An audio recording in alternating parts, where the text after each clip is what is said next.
Pourquoi il est très important de sortir de la notion de flamme jumelle pour évoluer?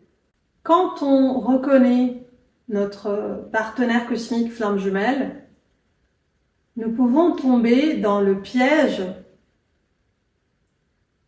justement de nous dire qu'on a trouvé notre flamme jumelle, donc on va tout faire pour lui, on va tout faire pour le garder.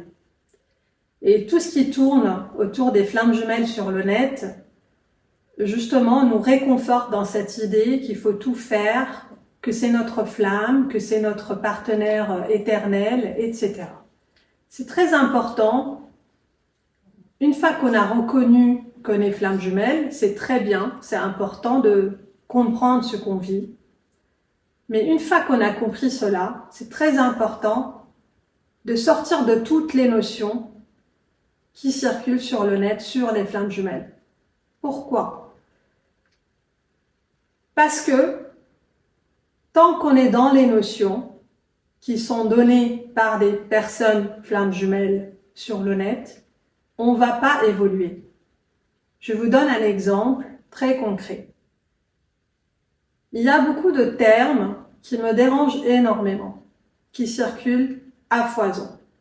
Le terme de chaser et de runner en anglais. Donc chaser c'est quelqu'un qui poursuit et runner c'est quelqu'un qui court.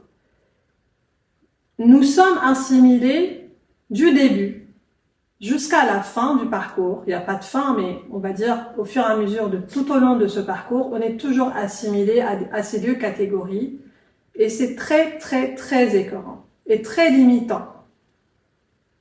Donc la personne qui est consciente est assimilée au terme chaser et la personne qui fuit le lien, qui est un peu moins consciente, elle est assimilée au terme de runner. Ces termes-là, lorsqu'on tombe dedans, c'est une vraie prison. Libère-moi des ombres et des chaînes.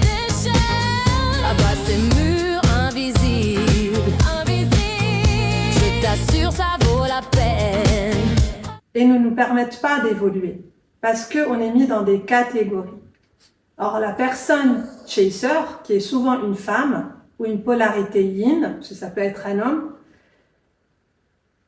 n'est pas un chaser. Il est un chaser pendant une partie du parcours et ça fait partie du parcours. Ça fait évoluer le parcours. C'est une période indispensable. Lorsque on poursuit la personne, ça fait partie. C'est programmé comme ça.